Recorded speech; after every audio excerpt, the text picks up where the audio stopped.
आज का पहला क्वेश्चन है, महमूद गजनबी के सभी आक्रमण में सर्वाधिक महत्वपूर्ण आक्रमण कौन सा था। देखिए, जितने भी क्वेश्चन मैं आपके लिए इस वीडियो में लेकर आया हूँ, अगर आपको उनमें से किसी का भी आंसर पता है तो आप अपना आंसर लगा सकते हैं, कमेंट में बता सकते हैं। तो यहाँ पर इसका सही आंसर ऑप्शन सी हो जाएगा, सोमनाथ मंदिर पर आक्रमण। ये आक्रमण 1025 और 26 के बीच में किया गया था, आपको ध्यान रखना है। देखिए, मैं आपको बता दूं, महमूद गजनबी ने भारत में कुल 17 बार आक्रमण किया है, जिसमें से जो सर्वाधिक महत्वपूर्ण आक्रमण था सोमनाथ मंदिर पर किया गया था, आपको ध्यान रखना है। और देखिए, महमूद गजनबी के दरबार में विद्वान रहा करते थे, अलबरूनी, फिरदौसी, उतबी और फारूकी, ये 4 विद्वान इसके दरबार में रहा करते थे, आपको ये भी ध्यान रखने हैं। तो चलिए नेक्स्ट क्वेश्चन देखते हैं। महमूद गजनबी के भारत पर आक्रमण का उद्देश्य क्या था। राइट आंसर हो जाएगा ऑप्शन डी, मध्य एशिया में एक बड़े साम्राज्य की स्थापना के लिए धन प्राप्त करना, आपको ध्यान रखना है। नेक्स्ट क्वेश्चन देखते हैं। क्वेश्चन नंबर 3 है, महमूद गजनबी के समय आए विद्वान अलबरूनी ने किस ग्रंथ की रचना की थी। तो मैं आपको पहले ही बता चुका हूं, इसके दरबार में 4 विद्वान रहा करते थे, जिनमें से अलबरूनी भी थे। तो इन्होंने, इस क्वेश्चन में पूछा गया है कि इन्होंने किस ग्रंथ की रचना की थी। तो यहाँ पर इसका सही आंसर ऑप्शन बी हो जाएगा, किताब उल हिंद, आपको ध्यान रखना है। नेक्स्ट क्वेश्चन देखते हैं। क्वेश्चन नंबर 4 है, तराइन का प्रथम युद्ध किनके बीच हुआ था। राइट आंसर हो जाएगा ऑप्शन बी, मोहम्मद गौरी और पृथ्वीराज चौहान के बीच। ये युद्ध 1191 ईस्वी में लड़ा गया था, आपको ध्यान रखना है। और इस युद्ध में पृथ्वीराज चौहान ने मोहम्मद गौरी को हरा दिया था। और दोस्तों, अगर हम बात करें तराइन के द्वितीय युद्ध की, तो तराइन का द्वितीय युद्ध 1192 ईस्वी में लड़ा गया था मोहम्मद गौरी और पृथ्वीराज चौहान के बीच में। लेकिन इस युद्ध में मोहम्मद गौरी ने पृथ्वीराज चौहान को हरा दिया था। तो यहाँ पर पहले युद्ध में मोहम्मद गौरी की हार हुई थी और दूसरे युद्ध में पृथ्वीराज चौहान की हार हुई थी, तो आपको ध्यान रखना है। नेक्स्ट क्वेश्चन देखते हैं। क्वेश्चन नंबर 5 है, दिल्ली सल्तनत की दरबारी भाषा क्या थी। राइट आंसर हो जाएगा ऑप्शन बी, फारसी, दिल्ली सल्तनत की दरबारी भाषा थी, आपको ध्यान रखना है। नेक्स्ट क्वेश्चन देखते हैं। गुलाम वंश की स्थापना किसने की थी। सही आंसर हो जाएगा ऑप्शन ए, कुतुबुद्दीन ऐबक ने गुलाम वंश की स्थापना की थी 1206 ईस्वी में। और ये वंश 1206 से 1290 तक चला था, आपको ध्यान रखना है। अगला क्वेश्चन देखते हैं। क्वेश्चन नंबर 7 है, कुतुब मीनार का निर्माण किसने करवाया था। राइट आंसर हो जाएगा ऑप्शन ए, कुतुबुद्दीन ऐबक। देखिए, अगर हम बात करें कुतुब मीनार का निर्माण किसने करवाया था या इसकी नींव किसने रखी थी, तो आपको ध्यान रखना है कुतुबुद्दीन ऐबक ने रखी थी। लेकिन अगर आपसे एग्जाम में पूछा जाए कि कुतुब मीनार का निर्माण पूरा किसने करवाया था, तो आपको ध्यान रखना है इल्तुतमिश ने पूरा करवाया था। तो आपको ये दोनों बातें ध्यान रखनी है। और देखिए, कुतुबुद्दीन ऐबक के बारे में आपको कुछ और पॉइंट बता देता हूँ। इसने अजमेर में 2.5 दिन का झोपड़े का निर्माण करवाया था और दिल्ली में कुब्बत उल इस्लाम मस्जिद का निर्माण भी करवाया था। और कुतुबुद्दीन ऐबक को लाख बख्श भी कहा जाता था, आपको सभी बातें ध्यान रखनी है। नेक्स्ट क्वेश्चन देखते हैं।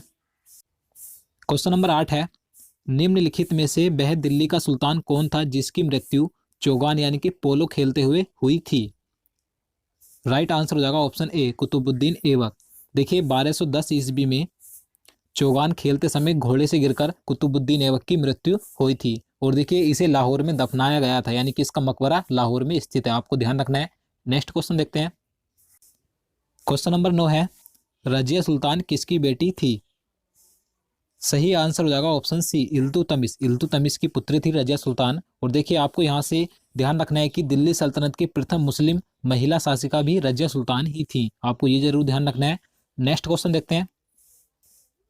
क्वेश्चन नंबर 10 है, खिलजी वंश की स्थापना किसने की थी। राइट आंसर हो जाएगा ऑप्शन बी, जलालुद्दीन खिलजी ने 1290 ईस्वी में खिलजी वंश की स्थापना की थी। और ये वंश 1290 से 1320 तक चला था, तो आपको ध्यान रखना है। अगला क्वेश्चन देखते हैं। क्वेश्चन नंबर 11 है, अमीर खुसरो किसका दरबारी कवि था। सही आंसर हो जाएगा ऑप्शन ए, अलाउद्दीन खिलजी के दरबारी कवि थे अमीर खुसरो, आपको ध्यान रखना है। और देखिए, अमीर खुसरो के बारे में आपको कुछ और पॉइंट बता देता हूँ।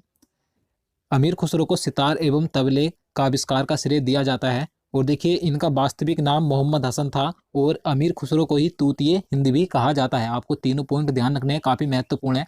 नेक्स्ट क्वेश्चन देखते हैं। क्वेश्चन नंबर 12 है, लकड़ी के महल में दबने से किसकी मृत्यु हुई थी। सही आंसर हो जाएगा ऑप्शन सी, गयासुद्दीन तुगलक। देखिए, 1325 ईस्वी में लकड़ी के महल में दबने से गयासुद्दीन तुगलक की मृत्यु हो गई थी। और देखिए आपको ध्यान रखना है, सिंचाई हेतु नहर का निर्माण कराने वाला दिल्ली सल्तनत का प्रथम शासक गयासुद्दीन तुगलक ही था। नेक्स्ट क्वेश्चन देखते हैं। क्वेश्चन नंबर 13 है, सैयद वंश की स्थापना कब की गई थी? राइट आंसर हो जाएगा ऑप्शन सी, 1414 ईस्वी में सैयद वंश की स्थापना की गई थी खिज्र खां के द्वारा, यानी कि सैयद वंश का संस्थापक खिज्र खां था। आपको ध्यान रखना है। अगला क्वेश्चन देखते हैं, आगरा की स्थापना किसने की थी? राइट आंसर हो जाएगा ऑप्शन सी, सिकंदर लोदी ने आगरा की स्थापना की थी। आपको ध्यान रखना है। और देखिए अगर हम बात करें कि लोदी वंश का संस्थापक कौन था, तो बहलोल लोदी लोदी वंश का संस्थापक था। आपको ये भी ध्यान रखना है। नेक्स्ट क्वेश्चन देखते हैं, भूमि की माप के लिए गज ए सिकंदरी का प्रचलन किसने शुरू किया था?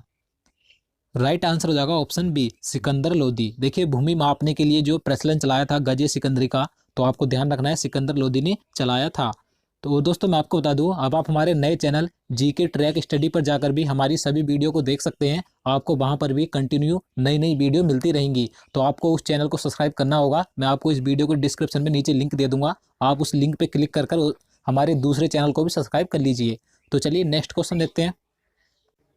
क्वेश्चन नंबर 16 है, विजयनगर साम्राज्य की स्थापना कब की गई थी?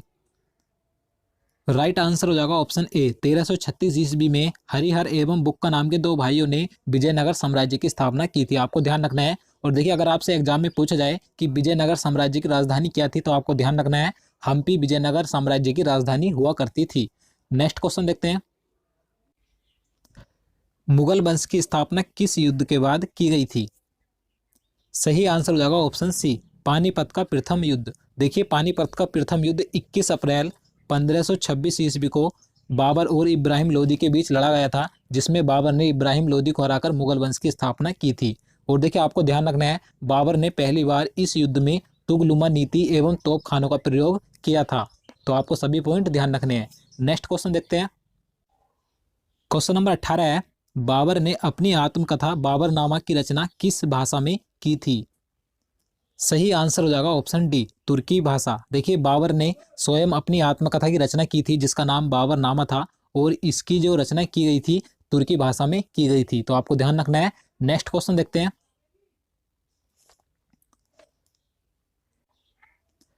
कन्नौज का युद्ध कब हुआ था?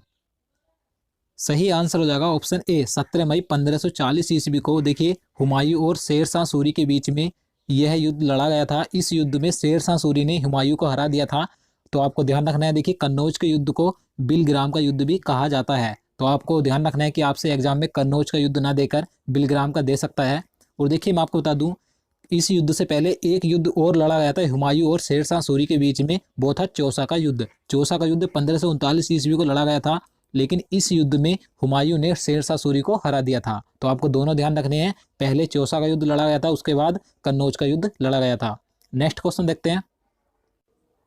क्वेश्चन नंबर 20 है, दीन पनाह भवन की सीढ़ियों से गिरने से किसकी मृत्यु हुई थी? सही आंसर हो जाएगा ऑप्शन बी, हुमायूं। देखिए 1 जनवरी 1556 ईस्वी में दीन पनाह भवन की सीढ़ियों से गिरने से हुमायूं की मृत्यु हो गई थी। तो आपको ध्यान रखना है। नेक्स्ट क्वेश्चन देखते हैं। शेर शाह सूरी के बचपन का नाम क्या था? ऑप्शन सी, फरीद खां। देखिए शेर शाह सूरी के बचपन का नाम था ये फरीद खां, और सूरी वंश का जो संस्थापक था शेर शाह सूरी ही था। तो आपको ध्यान रखना है। अगला क्वेश्चन देखते हैं। मलिक मोहम्मद जायसी किसके समकालीन थे? सही आंसर हो जाएगा ऑप्शन सी, शेर शाह सूरी के समकालीन थे मलिक मोहम्मद जायसी। और देखिए मलिक मोहम्मद जायसी ने पद्मावत की रचना की थी शेर शाह सूरी के समय पर ही। आपको ध्यान रखना है। नेक्स्ट क्वेश्चन देखते हैं। ग्रांड ट्रंक रोड किसे जोड़ती है? सही आंसर हो जाएगा ऑप्शन सी, कोलकाता व अमृतसर को जोड़ता है ग्रांड ट्रंक रोड। आपको पता होगा इसका निर्माण किसने करवाया था? शेर शाह सूरी ने ग्रांड ट्रंक रोड का निर्माण करवाया था। और देखिए शेर शाह सूरी ने एक कार्य और कराया था, इन्होंने डाक प्रथा का प्रचलन भी शुरू किया था। आपको ध्यान रखना है। तो चलिए अगला क्वेश्चन देखते हैं। मुगल काल की राजभाषा क्या थी? ऑप्शन डी इसका सही आंसर हो जाएगा, फारसी। ये मुगल काल की राजभाषा थी। तो आपको जरूर ध्यान रखना है। तो अगला क्वेश्चन देखते हैं। क्वेश्चन नंबर 25 है, हुमायूं नामा किसने लिखा था?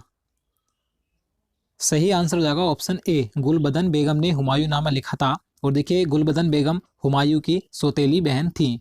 तो दोस्तों आज के लिए इतना ही। उम्मीद करता हूँ आपको वीडियो पसंद आया होगा। अगर आपको वीडियो अच्छा लगा हो तो लाइक कर देना और हमारे चैनल को जरूर सब्सक्राइब कर लेना और साथ ही वीडियो को ज़्यादा से ज़्यादा शेयर करना ताकि हम आपके लिए इसी तरह के वीडियो ला सकें। तो दोस्तों आप हमें कमेंट में ज़रूर बताइएगा कि आपने कितने क्वेश्चन के सही आंसर दिए और अगर आप इसी तरह के वीडियो आगे चाहते हैं तो कमेंट में बताइएगा। तो चलिए मिलते हैं नेक्स्ट वीडियो में, तब तक के लिए